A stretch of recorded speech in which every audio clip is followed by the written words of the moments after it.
چپ کر جا کمینے کبھی تو سوچ کے بولا کر۔ دانی اس کی کمر میں مکہ جڑتے کہا، جا یار زین تو جا، جلدی سے جا، بابے انتظار کر ہی ہے تیرا، اب دفع ہو بھی جا۔ شاعری نے جب زین کو کسی سے بات کرتے دیکھا تو زبردستی اس کو میرال کی سائڈ پہ بھیجا۔ زین جب میرال کے پاس گیا تو وہ اندر کی جانب ہو لی۔ زین بھی کندھے اچکا کے اس کے پیچھے چل پڑا۔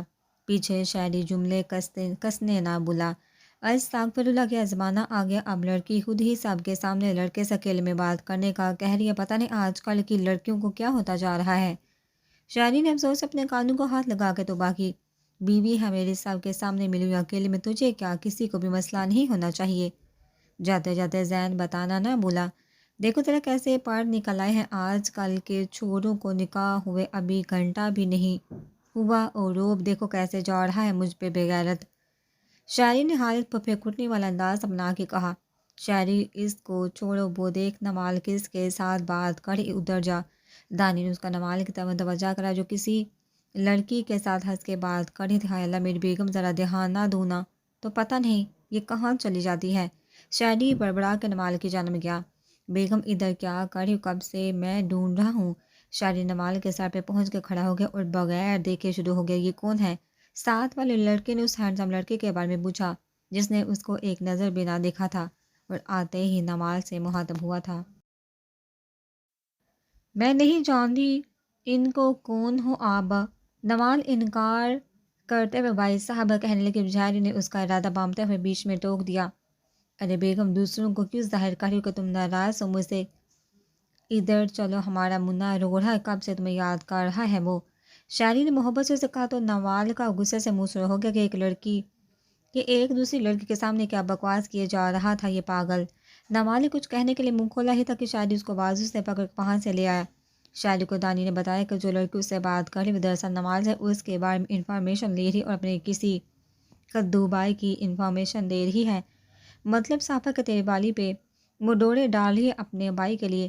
دانی نے آگ لگائی جو لگ بھی گئی فوراً اور اپنا اثر بھی دکھایا کہ شاعری نے جا کے کہہ دیا کہ بیگم ہے میری، دور رہ سے چھوڑو مجھے، تم لوفر بدتمیز انسان، یہ تم کیا بکواس کر رہے تھے، اس کے سامنے کوئی شرم نام کی چیز بھی ہے کہ نہیں؟ نوال غصے سے کرائی، نہیں۔ شاعری نے سکون سے جواب دیا، بات تم بدتمیز انسان ہٹ یہاں سے، اور کون سی بیگم اور کون سا تمہارا منا، تم بیگم اور پھر بعد میں ہمارا منا جس کو ہم دونوں مل کے پیار کریں گے۔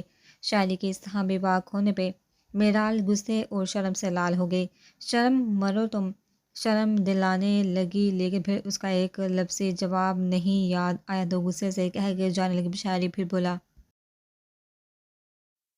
اچھا رونا نہیں، بعد میں میرے لیے سنبھالنا مشکل ہو جائے گا۔ شاعری نے آنکھ دبا کے کہا تو نوال نے الجھ کے دیکھا اور پھر چلی گئی۔ یہ جانے بغیر ابھی اس کے سر پہ بھی دھماکہ ہونے والا ہے۔ میرال اپنے کمرے میں گئی، وہاں جا کے سب سے پہلے اپنے گھونگھٹ اتارا کیونکہ وہ ابھی بھی گھونگھٹ میں ہی تھی۔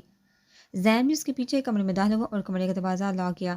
میرال نے اس کو دروازہ لاک کرتے دیکھا تو اس فالیہ نظر سے زین کی جانب دیکھا جو اسی کو اب دیکھنے میں مصروف تھا۔ میرال کو اس کے دیکھنے کا انداز آج الگ لگا کیونکہ اس کی آنکھوں میں وہ صاف اپنے لیے محبت کے ساتھ عزت اور احترام دیکھ سکتی تھی۔ بے احتیاط میرال نے اپنی نظروں کا زاویہ تبدیل کیا اور اپنے دوپٹہ صحیح کیا جو کندھے پہ سر تھا، جو بات کرنے کے لیے وہ اندر آئی تھی وہ تو شاید بھول چکی تھی۔ میرال گھونگھٹ والا جالی دار دوپٹہ قبر میں رکھنے کے لیے آگ بڑھی، جب زین کو اپنی طرف آتے دیکھا میرال کی دھڑکن تیز ہو گئی۔ اس کو اب اپنی غلطی کا احساس ہوا کہ کیوں وہ اسے اپنے ساتھ لے کے آئی، بعد میں بھی ہو سکتی تھی بات لیکن نہیں صدا کی جذباتی۔ یہ اصلی ہے؟ زین نے کھوئے ہوئے لہجے میں پوچھا، کیا؟ میرال کو واقعی سمجھ آئی تمہارے بال، ساتھ ہی اس کے چہرے پہ آئی لڈو کو اپنی انگلیوں کے پوروں میں محسوس کیا۔ زین نے سوچا پہلے اس کا دل میری جان لینے کے در پہ ہوتا تھا، اب تو اس کے سنہرے بال بھی یہ ستم ڈائیں گے مجھ پہ۔ کچھ عرصے پہلے اس کے دل نے خواہش کی تھی اس کے بالوں کو دیکھنے کی، تب وہ اس پہ کوئی حق نہیں رکھتا تھا، لیکن اب تو وہ مکمل اس کی دسترس میں تھی۔ ہاں اصلی ہے کیوں؟ میرال سنبھل کے بولی کیونکہ وہ زین کے اچانک اس طرح قریب آنے پر گھبرا گئی تھی۔ It's looking like a floating steam of cold sparkling beauty, دلکشی سے کہتا اس کی لڑ کو چوم گیا۔ میرال اپنا سانس رو کے کھڑی تھی، وہ بالکل فراموش کر گئی تھی کہ کیوں وہ اس کو اپنے ساتھ لائی تھی۔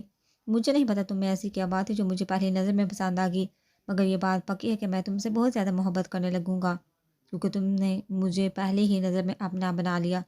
زین نے اس کو اپنے ہزار میں لے کے اس کی پیشانی کو لبوں سے چھو کر اپنی محبت کی مہر سبد کی پھر عقیدت سے اس کی آنکھوں پہ لب رکھے۔ بہرحال اس کے لفظوں کے سحر میں کھو چکی تھی۔ اس کو نہیں پتہ چلا کہ کب اس کے لب مسکرا اٹھے۔ وہ بس آنکھیں باندھ کیے ان لمحات میں مہوے تھی۔ اس کے گال کو چھو کر وہ سرگوشی میں کہہ رہا تھا، You are the gift of my life that makes my life more beautiful, a blessing, a precious reward, which I don't dare lose at any cost. میرال میں کچھ کہنے کی ہمت باقی نہ رہی تھی۔ اس کو ہوش کہاں تھا؟ وہ تو بس اسی کے سہارے کھڑی تھی، ورنہ ابھی تک وہ گر چکی ہوتی۔ اس نے کبھی بھی نہیں سوچا تھا کہ سب کو زیر کرنے والی آج کسی کے سحر میں جگری زیر ہو جائے گی۔ محرم کی محبت بھی کیا چیز ہوتی ہے نا، کہیں اور بھٹکنے ہی نہیں دیتی، بس اپنے آپ تک محدود کر کے رکھ دیتی ہے۔ مائی لو کہہ کے زین نے جھکے نرمی سے اس کو لبو کو چھوا، پھر اس کے چہرے پہ بکھرے حیا کے رنگ دیکھے تو گہرا مسکرایا۔ مجھے نہیں پتا تھا کہ ہاتھ پکڑنے پہ مجھے تھپڑ مارنے والی آج اس طرح چپ کھڑی رہے گی۔ زین نے شرارت سے کہا تو میرال کو ہوش آئے، وہ جو ابھی بھی اپنی آنکھیں بند کر کے اس کے لمس کو اپنے چہرے پہ محسوس کر رہی تھی۔ بٹ سے اپنی آنکھیں کھلی سمجھنے کی کوشش کی کہ ہوا کیا۔ زین کی بات کا مطلب سمجھ کے اس کے 14 طبق روشن ہوئے اور سیکنڈ سے پہلے چہرہ سرخ پڑ گیا۔ میرال اس سے پہلے کچھ کہتی جب دروازہ بجا، آ جاؤ باہر یار، تیری وجہ سے میں لٹکا ہوا ہوں، بعد میں کر لینا بابے سے لمبی ملاقاتیں، پہلے میری کرا دے تجھے خدا کا واسطہ۔ مجھے بھی کچھ فیلنگز آئیں کہ اب میں سنگل نہیں منگل ہو گیا ہوں۔ شہری کی بیزاریت بڑی آواز سنائی دی، جیسے وہ اکتا گیا ہو ان کے اندر رہنے کی وجہ سے۔ چلیے جب آپ کے ہونے والے بہنوئی کی بہت جلدی ہے، مجھے اچھے سے پتا کہ شاہ جردانی نے تمہارے دماغ میں کیا بات ڈالی ہے جس کی وجہ سے تم مجھ سے بات کرنا چاہتی ہو، لیکن اب بات تو ہو نہ سکی، پھر کبھی کے لیے ادھار رکھ لو۔ زین آنکھ دبا کے بولے، اس کا ہاتھ پکڑ کے باہر کو نکلا اس کو ساتھ لے کے۔ میرال ابھی بھی کچھ نہ بولی، وہ پھر لاجواب تھی کہ کیا کہے۔ وہ تو ابھی یہی سوچ رہی تھی کہ زین کو کیسے پتہ چلا کہ وہ اس سے کیا بات کرنے کے لیے یہاں لائی ہے، یا پھر وہ صرف اندازہ لگا رہا تھا اپنے سے۔ اب وہ بعد میں پوچھنے کا ارادہ ضرور رکھتی تھی، اس بات کو وہ کبھی بھی نہ چھوڑتی جو اس کو پتہ چلی تھی۔ دانی اور شانی نے کل اس کو ایک تصویر بھیجی تھی جس میں زین ایک لڑکی کے ساتھ کھڑا ہنس کے بات کر رہا تھا۔ بقول دانی اور شانی کے زین کے پہلے 10 افیئرز رہ چکے ہیں۔ یہ جو تصویر تھی لندن کی یونیورسٹی کی تھی جہاں پہ وہ دونوں اکیلے کھڑے تھے۔ میرال کو ان کی بات پہ یقین آئی کیونکہ وہ اچھے سے جانتی تھی کہ زین اس کو پسند کرنے کے باوجود کبھی بھی فیئر نہیں ہوا تھا، کبھی بھی فری نہیں ہوا تھا۔ جب انہوں نے تصویر دکھائی تب بھی نہ مانی، لیکن پھر انہوں نے بہت سی تصویریں دکھائی جس میں بہت لڑکیوں کے ساتھ موجود تھا۔ شک اس کو کبھی بھی نہیں ہوا تھا، لیکن ایک تصویر میں وہ ایک لڑکی کے بہت قریب اس کو اپنی باہوں میں لیے کھڑا تھا۔ بعض پھر اسی پہ اب کلاس لگتی تھی زین کی۔ باہر جا کے زین نے اب سب کے سامنے اس کو اپنے ساتھ برابر صوفے پر بٹھایا۔ راستے میں رک کے وہ اس کا دوپٹہ ٹھیک کر چکا تھا، سر پہ اب وہ اس کے برابر میں بیٹھی تھوڑی دیر پہلے کی اپنی بے احتیاطی کے بارے میں سوچ رہی تھی۔ میں اتنی پاگل کیسے ہوں کہ میں نے اس کو روکا نہیں؟ حد ہے میرال، حد ہے بیوقوفی کہ وہ کیا سوچ رہا ہوگا۔ میرال کو رہ رہ کے خود بے غصہ رہا تھا۔ ایک تو سے بات نہ کہ اسے اوپر سے زین کی حرکت یاد کر کے وہ لال ہو گئی۔ کس بات پہ لال ہوا جا رہا ہے ہمیں بھی بتاؤ۔ میرال نے اس کو خود ہی شرماتے دیکھا تو شرارت سے پوچھ بیٹھی، جس بات پہ تم ہمیشہ لال ہوتی ہو۔ میرال نے بھی اسی انداز میں کہا تو میرا بھی بلش کر کی بدتمیز میرال نے گھورا، ذرا سنبھل کے، مجھے تانگ کرنا کیونکہ میرے پاس بہت کچھ ہے تمہیں چھیڑنے کے لیے۔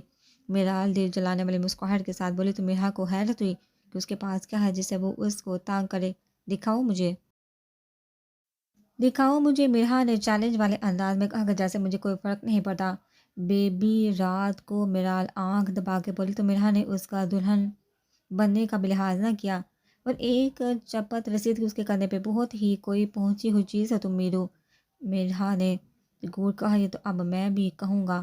زین جو ان کی بات سننا تھا آہر پہ بول پڑا تو میرا ہنس دیا، البتہ میرال سب کے سامنے کچھ کہہ نہ سکی ورنہ ایک موقع تو لازمی تھا۔ دراصل جس دن وقاص نے میرا کو چین دی تھی فارم ہاؤس کے لان میں کھڑے ہو کے، تب میرال اپنی کھڑکی کے پاس کھڑی تھی اور اس نے ان دونوں کو دیکھ لیا اور ان کی ویڈیو بنا لی کہ کبھی ضرورت پڑ سکتی ہے۔ ایسے تو میرال کو یہ غیر اخلاقی حرکت لگی، لیکن اب میرال نے سوچا کہ اچھا کیا بنا لی، اب ذرا مجھے چھیڑنے سے پہلے 100 بار سوچے گی۔ نوال بیٹا ادھر اور یہاں پہ آگے بیٹھو۔ آسیہ بیگم نے نوال کو مہاتب کیا، صوفے پہ بیٹھنے کو کہا جو زین میرال کے صوفے کے ساتھ ہی تھا۔ لیکن ابھی میں کیوں؟ اب وہ کاس بھائی مرحابی کو کہیں وہ یہاں بیٹھے۔ نوال کو عجیب لگ بلا وہ کیوں جا کے دلہن اور دلہے کے لیے سیٹ کی گئے صوفے پہ جا کے بیٹھے، اوپر سے شاعری بھی وہیں براجمان تھا۔ ادھر آؤ، لگ جائے گا پتہ۔ انہوں نے آگے دیکھا تو وہ آ کے بیٹھ گئے فاصلے پہ، شاید تو خوشی سے جوم ہی اٹھا کہ آرام سے بیٹھ گئی۔ اجازت ہے؟ سارا بیگم نے آسیہ بیگم سے پوچھا تو انہوں نے مسوا کے اسباب میں سہلایا۔ اجازت ملی۔ سارا بیگم نے ایک کالے رنگ محملی ڈبیا شاعری کو پکڑا۔ نوال کو سمجھ آئی یہ کیا ہو رہا ہے، ہاتھ آگے کریے بیگم۔ شاعری دلکش مسکراہٹ کے ساتھ کہا تو نوال کو سمجھے کہ اب سب اس کو شاعری کے ساتھ باندھنے لگے ہیں۔ امی یہ کیا ہو رہا ہے؟ نوال نے صدمے سے ماں کو دیکھا۔ ابھی یہ کیا ہے؟ سب آج تو آپ کا دن تھا نا، تو پھر؟ نوال ہنسی ہو کے آہستہ سے میرال کو بولی، جو بالکل اس کے ساتھ دوسرے صوفے پہ قریب پہ بیٹھی تھی۔ نوال چلو شاباش، ہاتھ آگے کرو، شاعری بہت اچھا لڑکا ہے، میرال نے سمجھانے والے انداز میں کہا تو نوال کو صدمہ لگ گیا کہ یہ کیا کہہ رہے ہیں سب، مطلب کسی نے اس سے پوچھا بھی نہیں اور سب کے سامنے حکم کر دیا تاکہ وہ منع نہ کر سکے۔ آسیہ بیگم نے چلا کے دکھائی، چاہتی تھی کہ نوال نے سب کے سامنے کہاں منع کرنا ہے، اسی لیے ابھی بتایا، اور یہ بھی چاہتی تھی کہ ایک بار ہنگامہ ضرور کرے گی لیکن ماں کی چپل سے چپ بھی ہو جائے گی۔ اس کو تو اب میں بتاؤں گی کہ بیگم کہتے کسے بڑا شوق چڑھا ہے نا شادی منگنی کا، دیکھتی ہوں تمہیں اب میں۔ نوال نے دل میں سوچا، احسان کرنے والے انداز میں اپنا ہاتھ آگے کیا۔ شاعری تو خوشی سے نہال ہی ہو گیا اور اس کو انگوٹھی پہنا دی، پھر وہی ہاتھ اپنے لبو تک لے گیا۔ یہ کیا کر رہے ہو؟ نوال سب کے سامنے اس کی حرکت پہ بکراہے گی، جبکہ سامنے ہوٹنگ شروع کر دی۔ چچوڑا کہیں کہ اپنے بڑوں کا بھی خیال نہ کیا۔ دانی نے ہونک لگائی، تو کڑھا حال کسی کو گھوٹے ہوئے۔ شاعری پہ کہاں کام تھا دانی کے عمل کو دیکھنے پہ طنز کرنا نہ بولا تو دانی کڑ کے رہ گیا۔ آسیہ بیگم نے پھر نوال کو انگوٹھی دی تو اس نے بھی لڑ سے ہاتھوں سے پہنا دی، البتہ اپنی ماں سے ناراضگی ظاہر کرنے کا ارادہ رکھتی تھی، جنہوں نے جان بوجھ کے سب کے سامنے اس کو بتایا کہ وہ انکار نہ کر سکے۔ ماں تھی، وہ جانتی تھی اپنی اولاد کو، بقول ان کی اپنی نافرمان اولاد کو، کیا میں اس سے اکیلے میں بات کر سکتا ہوں؟ شاعری نے فوراً سے کہا تو سارا بیگم نے چپت لگائی پیار سے۔ شرم کرو، شاعری نے کہا، نہیں وہ منگنی ہوئی اور سب کے سامنے اس سے اکیلے ملنے کا کہہ رہے ہو؟ انہوں نے گڑ کی کف وقاص اور دانی تو ہنس دی اس کی جلد بازی پہ۔ یہ غلط بات ہے ماں، میرا بھی نکاح کرانا چاہیے تھا آپ کو، اب میں اپنی روٹھی بیگم کو کیسے مناؤں گا؟ شاعری نے روٹھے پن سے کہا تو سارا بیگم ہنس دی، تم بعد میں منا لے لینا میری جان، اب تو تمہاری ہے۔ انہوں نے پیار سے اس کا ماتھا چوم کے نوال کو ایک نظر دے کے شرارت سے کہا تو نوال چم گئی، پھر نوال کا بھی ماتھا چوما پیار سے، میرے بگڑے بچے کو اچھے سے قابو کرنا، انہوں نے شرارت سے کہا تو وہ مسکرا اٹھی۔ بات بھی سب کے سامنے شروع ہو جاتا ہے، ذرا شرم نہیں، اللہ کیا میرے لیے چھچوڑا ہی بچا تھا، نوال نے دل میں افسوس سے کہا، لیکن وہ کہاں جانتی تھی کہ شاعری اس کے لیے بہتر ثابت ہوگا کہ وہ اس سے عشق کرنے لگے گی۔ آپ تو چھوڑیے میرا ہاتھ، صاحب دیکھ رہے ہیں، میرا نے وقار سے کہا جو اس کا ہاتھ پکڑ کے کھڑا تھا۔ کسی کی اتنی ہمت کہ کوئی میری بیوی کو دیکھے جب میں اس کے ساتھ ہوں، سنجیدگی سے کہہ کے اس کا ہاتھ لبو سے لگایا، وقاص کیا کریں پلیز، کوئی دیکھ لے گا، میرا نے گھبرا کے کہا، کیونکہ ابھی وہ سب میں ہی موجود تھے، اور اگر کوئی ان کو دیکھ لیتا تو دیکھنے دو، اپنی بیگم سے پیار کروں، کسی غیر کی بیوی سے نہیں، وقاص نے سنجیدگی سے کہا، تو وہ دیکھتی رہے گی۔ اس کو کیا سکون تھا اس کے لہجے میں، اس طرح سب کے سامنے کیوں کڑھے، کیا سوچیں گے سب کی، کوئی شرم نہیں؟ ہم نے ہلکی آواز میں شکوہ کیا، تو آپ چاہتے میں آپ کو اندر لے جاؤں اور اکیلے میں صرف آپ کے سامنے آپ سے پیار کروں؟ وقاص نے شرارت سے کہا تو میرا بلش کر گئی، میں نے ایسا تو نہیں کہا۔ اب وہ نروس ہو رہی تھی، تو پھر کیسا کہا؟ وقاص تنگ کرنے سے باز نہیں، مجھے نہیں پتا، ہٹیے میں جا رہی ہوں، آپ بہت برے ہیں۔ اپنی چم مٹانے کے لیے اپنا ہاتھ چھڑا کے فوراً 9-2-11 ہوئی پیچھے وہ کہہ کر لگا اٹھا اس کے شرمانے پہ، مائی انوسینٹ گرل۔ سب ہوش قبو میں مصروف تھا، اندر کی جانب گئی کوئی چیز لینے، جب اس نے سارا بیگم ہتیجہ پھپھو کی آواز سنی، پہلے نظر انداز کر کے جانے لگی، لیکن پھر اپنا نام سن کے رک گئی۔ میں چاہ رہی تھی آج ہی شاعری کے ساتھ ہی دانی کی منگنی بھی کر لیتی تاکہ بعد میں ان سب کی اکٹھی ہی شادی ہو جاتی، لیکن میں عمل کے ریئیکشن سے ڈر رہی ہوں، پتہ نہیں بچی کیا سوچے گی۔ سارا بیگم ہتیجہ پھپھو سے بات کر رہی تھی، مجھے بھی وہ بہت اچھی لگتی ہے، ہمارے دانی کے ساتھ وہ پیاری بھی بہت لگے گی، اللہ اس کے نصیب اچھے کرے۔ انہوں نے اپنے لہجے میں عمل کے محبت سموئے کا عمل کو لگا کہ شاید اس نے غلط سنا، لیکن نہیں، وہ تو واقعی اسی کے بارے میں بات کر رہی تھی۔ عمل کو ان کی بات پہ افسوس نہیں ہوا تھا، وہ تو اس کا بھلا ہی چاہیں گی۔ عمل بس اس حساب کے لیے تیار نہ تھی، ابھی دن ہی کتنے ہوئے تھے اس کو اپنی نئی زندگی کی شروعات کرتے، بھلا وہ کیسے کسی پہ یقین کر رہی تھی، اتنی جلدی اس کو دانے پہ کوئی شک نہیں تھا کہ وہ بھی شفیق کی طرح نکلتا، وہ بس اب اتنی جلدی کسی پہ بھروسہ نہیں کرنا چاہتی تھی، اور اس نے تو اب شادی نہ کرنے کا فیصلہ کر لیا تھا۔ ابھی تو وہ اپنے آپ کو ایک فیملی میں محسوس کرتے، پھر کیسے ان کو چھوڑ کے جا سکتی تھی؟ وہ دانی کو بھی منع کرنے کا ارادہ رکھتی تھی اس رشتے سے، تاکہ وہ اپنے لیے کوئی پرفیکٹ پارٹنر ڈھونڈ سکے۔ اپنے آپ کو رونے سے روک نہ سکی تو کمرے میں جا گئی، تو کمرے میں باغی کمرے میں آ کے اپنے اللہ سے فریاد کرنے لگی، یا اللہ یہ کیسی آزمائش، مجھے اس آزمائش سے نکال دے۔ میں نہیں چاہتی کہ میری وجہ سے کسی کو بے تکلیف ہو، اور دانیال وہ ایک اچھی شریک حیات کے مجھ سے کہیں مجھے ایسی کہ نہیں، یا اللہ میرے لیے سکون پیدا کر، میں اپنی فیملی کو نہیں چھوڑ سکتی۔ عمل اپنی سسکیاں دبانے میں ناکام ہو رہی تھی، ضبط کرتے کرتے اور پور پور کے رو دی، لیکن اللہ نے اس کے حق میں اب خوشیاں ہی خوشیاں لکھتی تھی۔ خوشیوں بڑی نئی زندگی اس کی منتظر تھی۔ اب سب لاؤنج میں بیٹھے تھے اور باتوں میں مصروف تھے۔ عمل نے طبیعت خرابی کا بہانہ کر کے آنے سے منع کر دیا تھا اور سو گئی تھی۔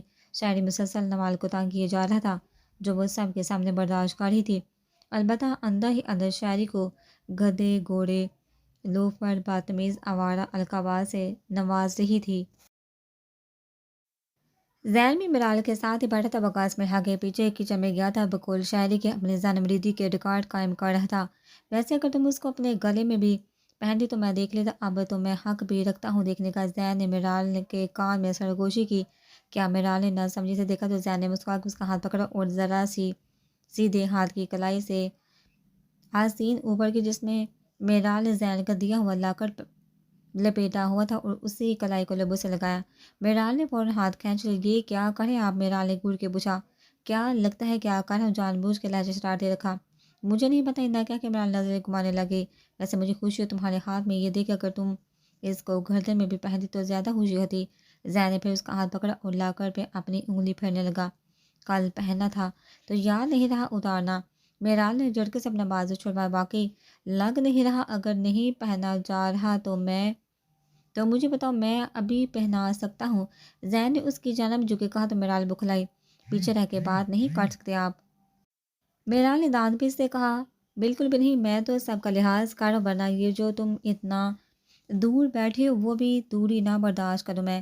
ذہن نے اپنے اور مرال کے درمیان ایک ہاتھ کے فاصلے کو بھی ملا کے کہا اور اس کے ساتھ چپک کر بیٹھ گیا۔ مرال فوراً اس سے دور ہو کے بیٹھی، جیسے کرنٹ لگ گیا ہو۔ ذہن کو جیسے یہ حرکت پسند آئی تو فوراً اس کی کمر میں بازو حائل کر کے اس کو اپنے ساتھ لگایا۔ ذہن چھوڑیے ورنہ مجھ سے برا کوئی نہیں ہوگا، مرال نے دھمکی دینے والے انداز میں کہا تو ذہن نے ابر اس کا جیسے پوچھا واقعی تو مرال نے سنبھالے پاس کے 2 سیکنڈ میں ذہن کرا اٹھا، کیونکہ مرال نے اس کے پاؤں پہ اپنی ہیل والی سینڈل رکھی اور جو بازو اس کے گرد باندھا تھا اس پہ زور سے چٹکی بڑھی تو ذہن نے فوراً سے پہلے بازو ہٹایا۔ اب مرال نے دل جلانے والی مسکراہٹ پاس کی اور اٹھ کھڑی ہوئی۔ آنٹی امی معذرت چاہتی، میں بہت تھک گئی ہوں، روم میں جا رہی ہوں، اب آرام کروں گی، آپ سے پھر ملاقات ہوگی۔ مرال نے مسکرا کے کہا تو انہوں نے اجازت دی اور اپنے کمرے میں جانے لگی۔ جب نور اور ایمن دونوں شہر کے گئے ہوئی، ماما ہم بھی تھک گئی ہیں، آپ ہی کے ساتھ ہی سو جائیں، دونوں نے لال سے کہا تو مرال نے ان کو پیار سے اپنے ساتھ لگایا۔ ضرور میری جان، چلو آج آپ اپنی آپ ہی کے ساتھ ہی سو جاؤ۔ مرال نے ان کو اپنے ساتھ لے کے اپنے روم میں آ گئی۔ ویسے ذہن بھائی کو دیکھ کر لگ رہا ہے کہ اب ان کو بھی تھکن محسوس ہو رہی ہے، ورنہ جب سے بابی ادھر تھی تب تو ایک دم فریش تھے۔ ذہن کی چھوٹی کزن کنزا چرار سے بولے تو ذہن مسکرا اٹھا۔ امی میں بھی جا رہی ہوں، نماز نے ناراضگی سے بڑے لہجے میں کہا اور اپنے روم میں چلے گئی۔ پیچھے خواتین اس کی ناراضگی دیکھ کے ہنسی۔ شادی اور ذہن بھی ان کو ضروری کام کا کہہ کے چلے گئے۔ دانی پہلے ہی جا چکا تھا اپنے کام کے سلسلے میں۔ نوال اپنے روم میں آئی اور اپنے ہاتھ میں پہنی رنگ دیکھی۔ امی آپ نے اچھا نہیں کیا، ایک یہی ملا تھا آپ کو، میرے لیے ہر وقت مجھے تانگ کرتا رہتا اور اب تو زیادہ تانگ کرے گا، لیکن میرا نام بھی نوال ہے۔ نہ کچھ چنے نہ چپا دیے، پھر کہنا اپنے آپ سے مخاطب شاعری کی بینڈ بجانے کے منصوبے بنانے لگی۔ اس سے پہلے کچھ اور سوچی، اس کے موبائل کی میسج ٹون بجی۔ نوال نے آگے ہو کے اپنا موبائل چیک کیا تو پرائیویٹ نمبر سے میسج تھا، کمرے کی بالکونی میں آؤ۔ یہ کون ہے جو مجھے اس طرح کہہ رہا ہے؟ نوال نے پڑھ کے سوچا، بالکونی میں دیکھنے چلی گئی کہ کس نے مذاق کیا اس کے ساتھ۔ بالکونی میں گئی تو اب اس کا موبائل کال شو کر رہا تھا پرائیویٹ نمبر سے۔ نوال نے اچنبے سے موبائل کو دیکھا، پھر آس پاس کے چھت جو بھی ہے ادھر ہی کہیں ہو، لیکن اس کو نظر کوئی بھی نہ آیا تو نوال نے کال پی کی، لیکن دوسری طرف سے مکمل خاموشی۔ نوال ہیلو ہیلو کرتی رہ گئی لیکن کوئی بولا کچھ نہیں۔ گھٹیا انسان جب بکواس کرنی نہیں تو کیوں فون کرے؟ اگر اتنا ہی شوق ہے آواز سننے کا تو سامنے آ کمینے تجھے اپنی آواز سناؤ، ساتھ میں تیری ہڈیوں کی ٹوٹنے کی خوبصورت دھن بھی سناؤں۔ نوال غصے سے پھنکاری، لیکن دوسری طرف اب بھی خاموشی ہی ملی تو نوال نے کال ہی بند کر دی، جبکہ دوسری طرف موجود شخص نے مکرو کہہ کر لگایا، یہ تو بڑی دبنگ نکلی، مزہ آنے والا ہے تجھے اب، کہہ کے ساتھ ہی کے نمبر ملائے اور اس سے بات کرنے لگا۔ ہاں یار بڑی کوئی توپ چیز ہے، ہاں بس اب جلدی کر، مجھے اور بھی بہت کام ہوتے ہیں، اس سے پہلے کوئی اور کام نپٹانا ہے میں نے۔ چل ٹھیک ہے رکھ اب، فون بند کر کے اب گنگناتا میرال لوگوں کے گھر سے تھوڑی دور فاصلے پہ ہی فٹ پاتھ پہ چلنے لگا۔ رات کو وقت جب کرا تو حتیجہ بیگم سونے کے لیے ابھی لیٹی ہی تھی۔ آپ ابھی سوئی نہیں، کیوں اتنی دیر تک جاگتی رہتی ہیں یار؟ وقاص نے آتے شکوہ کیا، اگر سو جاتی تو تمہیں کیسے دیکھتی، پھر ساری رات بے چین رہنا تھا میں نے کہ میں اپنے بیٹے کو بغیر دیکھے سو گئی، انہوں نے اس کا ماتھا چومتے ہوئے کہا، تو وقاص نے ان کے ہاتھوں کا بوسہ لیا۔ میں تو آپ کا جتنا شکر ادا کروں اتنا کم ہے، میری کل کائنات آپ ہی ہیں، وقاص نے عقیدت سے کہا۔ چل جانتی ہوں میں اپنے بچوں کی جنت بھول گیا، انہوں نے شرارت سے کہا، تو وقاص خوبصورتی سے ہنس دیا۔ اب تو وہ بھی ہے، اس کا خیال رکھا کر، وقاص بہت معصوم ہے وہ، میں نے دیکھا آج تم جو سے تنگ کر رہے تھے نا، بیچاری کبھی ادھر چھپتی تو کبھی ادھر، لیکن تم پھر بھی باز نہ آئے اور سے تنگ کرتے تھے، انہوں نے آنکھیں دکھائے۔ تنگ کہاں کرتا ہوں ماں، پیار کرتا ہوں آپ کی بہو کو، لیکن وہ سمجھتی نہیں، الٹا مجھے ہی دھمکیاں دیتی ہے۔ وقاص نے سرد آ بڑھ کے کہا، کچھ دیر پہلے والے پل یاد کے جب وہ میرا کے پاس اور بار بار اسے ایسے سوال کرتا کہ وہ چم جاتی، پھر آہٹ پہ تنگ آ کے روحانسی ہو کے کہہ دیا، مجھے نہیں کرنے آپ سے شادی، آپ بہت برے ہیں۔ یاد کر کے وقاص مسکرا دیا، تو نہ کیا کر حلقان، اس چھوٹی سی جان کو، ویسے بھی بہو نہیں بیٹی ہے وہ میری، انہوں نے پہر رومانچ کا اچھا لفظ پہ کافی زور دیا۔ ہاں جی اب جاؤ، جا کے آرام کرو، پھر تمہیں صبح جلدی جانا ہوتا ہے، تب مجھے بھی حلقان کیا ہوتا ہے، تو آپ لیے ہی نا اپنی بیٹی کو، پھر وہ حلقان ہو لیا کرے گی، پھر میرے جانے کے بعد ان کو حوصلہ دینا کہ میں ہوں ہی ایسا۔ وقاص نے شرارت سے کہا، تو حتیجہ بیگم بھی ہنسی، سوچتی کچھ تمہارا بہت شریر ہو گیا ہو، پھر وہ ان کی پیشانی چوم کے اپنے کمرے میں چلا گیا۔ پیچھے حتیجہ بیگم نے ان کی خوشی کے لیے دعا کی۔ اگلا دن سب کا تھکن سے بھرپور تھا، اس لیے کوئی بھی جلدی نہ اٹھا۔ میرال بھی دیر سے اٹھی کیونکہ وہ بھی رات کو کافی لیٹ سوئی تھی۔ نور اور ایمن اس سے بہت باتیں کی اور زیادہ تر وہ اس سے یہ کہتی کہ جب آپ آئیں گے تو ہمیں مل کے کھیلیں گے اور زین بھائی کو بھی تنگ کیا کریں گے، جس میں میرال زور و شور سے سہلاتی کہ بالکل ایسا ہی کریں گے۔ نوال کا آج کوئی ارادہ نہ تھا یوں نہیں جانے کا، آج وہ بھرپور ناراضگی کا اظہار کرنے کا ارادہ رکھتی تھی۔ ابھی وہ صاحب ناشتے کی ٹیبل پہ موجود تھے جب نوال کا پھر سے فون رنگ گیا، کال ریسیو کے، لیے پھر وہی خاموشی۔ نوال تو آج تب کی کس بہن کو روز کال کرتے جو یہاں مل جاتی ہے، کال پھر کچھ بکتے بھی نہیں، ہو جو بھی ہو دل کر ابھی میرے سامنے ہوتی تو ہڈیوں کا سرما بنا دیتی۔ کمینوں سمجھا کیا ہوئے، مجھے بچی ہو جو ڈر جائے گی، ابھی تم جیسو کو جیب میں لے کے پھرتی ہوں، لاشیں بچھا دی ہیں میں نے، مار مار کے نانی یاد دلاؤں گی، اگر آئندہ کال کی تو گٹیا لوگ غصے میں اور بھی گالیوں سے نوازتی کال رکھ چکی تھی۔ میرال کو حیرت ہوئی کہ نوال کیوں برس رہی ہے کسی پہ۔ خیریت نوال، میرال نے پوچھا۔ ہاں یار کافی دنوں سے ایک ان نون نمبر سے کال آتی ہے، لیکن آگے سے کوئی بکواس نہیں کرے اور میں جو گالیاں دو چپ کر کے سن لیتے ہیں، پتہ نہیں کون پاگل ہے۔ نوال نے بات ہوا میں مکھی کی طرح اڑائی، تو تمہیں مجھے بتانا چاہیے تھا نا، ارے یار گولی مارو ان کو، ابھی جاندے ہی کہا ہے مجھے، نوال نام ہے میرا، بہن کے ساتھ ساتھ اب تو بہنوئی بھی پولیس میں ہیں اور 2 بھائی آرمی میں، پچھتائیں گی مجھ سے پنگا لے کے۔ نوال فرضی کالر جاڑ کے بولی، بہنوئی پہ میرال نے گڑ کے دیکھا جس کا کوئی اثر نہ ہوا نوال پہ، باقی صاحب اس کی بات پہ مسکرا دیے۔ کیا مان تھا اس کو اپنے بھائیوں کا جو سگے نہیں تھے لیکن سگوں سے بڑھ کے تھے، یار یہ کیا آفت ہے، اس کی تو بولتی ہی بات نہیں ہوتی، ابھی کل بھی اس نے بہت بکواس کی تھی اور اب بھی۔ یہ ایک کوئی پرانی عمارت ہے جہاں پہ غیر قانونی اسلحے کی دیکھ بھال کی جا رہی تھی، کیونکہ عمارت کافی پرانی تھی تو اسے زیادہ مشہور ہونے کی وجہ سے کوئی آتا جاتا نہیں تھا، جس کا یہ لوگ بھرپور ناجائز فائدہ اٹھا رہے تھے۔ ابھی وہ لوگ اپنے نئے آنے والے مال کی تیاری کر رہے تھے جو بس 2 دن میں پہنچنے والا تھا، اور اس کی مقدار ذرا کم تھی کیونکہ ابھی وہ صرف سیمپل کے لیے آ رہا تھا، جبکہ اس کے بعد ایک بہت بڑی مقدار میں اسمگلنگ ہونی تھی، جس سے ان 2 نمبر اور غیر قانونی کام کرنے والوں کو بہت فائدہ ہونے والا تھا۔ لیکن کب تک، آفت کے ساتھ ساتھ قیامت بھی ہے پوری، ابھی دیکھا نہیں تو نے، اسی لیے کہہ رہا ہے۔ خیر مجھے لگتا ہے کہ آج یہ نہیں آنے والی تو ہمیں ادھر ہی مرنا پڑنا ہے۔ دوسرا لڑکا پہلے کی بات سن کے پہلے حباسے سے پھر بیزاری سے بولا، لیکن جو باس اس کے پیچھے کیوں پڑا ہے؟ میں نے تو سنا ہے اس بڑی بہن زیادہ قیامت ہے۔ پہلا لڑکا کچھ سوچ کے بولا، ارے وہ قیامت ہی تو ہے، اگلے کو جہنم میں پہنچا کے سو کا ساتھ لیتی ہے۔ دوسرے جیسے پہلے کو ڈرانا چاہا، ارے جاجا کسی میں اتنی ہمت نہیں کہ پپو کو ہاتھ میں لگا سکے۔ پپو نے مغرور ہو کے کہا تو شیدے نے رکھ کے دی ایک، یہ کیوں مارا؟ پپو کو سمجھ آئی کہ شیدے نے اس کو کیوں مارا، جبکہ وہ تو آرام سے بیٹھا تھا۔ ابھی خود ہی تو بکواس کی کہ کسی میں ہمت نہیں کہ پپو کو ہاتھ لگا سکے، تو میں نے بس یہ بتایا کہ میں نے ہاتھ لگا دیا، ساتھ ہی کہہ کر گئے سالے بڑے پاڑ نکل آئے ہیں تیرے۔ پپو نے ساتھ ہی مکہ مارا جس سے اس کی ناک سے خون بہنا شروع ہو گیا۔ تبھی ان کے موبائل پہ کال آئی، ابے چپ کر دیکھ، باز کے چمچے کا فون ہے۔ شیدے کو چپ رہنے کا اشارہ دے کے فون کان سے لگایا تو دوسری طرف سے جو بات کہے گی اسے سے دونوں کو جھٹکا لگا، کیونکہ باز کا رائٹ ہینڈ کل یہاں آ رہا تھا مال کی دیکھ بھال کی صورتحال دیکھنے کے لیے۔ جہاں تک وہ دونوں اس کے بارے میں جانتے تھے وہ اتنے معمولی کام کے لیے کبھی نہ تھا۔ یہاں ہر کوئی تو بڑی وجہ ہوگی اس کے آنے کی، ابھی تو اس کے آنے کے بعد ہی پتہ چلنا تھا۔ لو ابھی وہ لڑکی کا مسئلہ حال نہ ہوا اور یہ بلا آ رہی ہے۔ پپو بولا، تو دیکھ لیوپو، یہ اسلحے کے لیے نہیں آ رہا ہے، یہ جس کے پیچھے اس نے ہمیں لگایا ہے نا اس کی وجہ سے آ رہا ہے۔ شیدے نے پتے کی بات بتائی، ہاں لگ تو مجھے بھی رہا ہے اس مال کی وجہ سے تو وہ آنے سے رہا، ضرور کوئی اہم بات ہوگی۔ چل پھر ہم اب 1-2 دن میں اس لڑکی کا کام تمام کر دیتے ہیں تاکہ باس ہم سے بھی خوش ہو جائے۔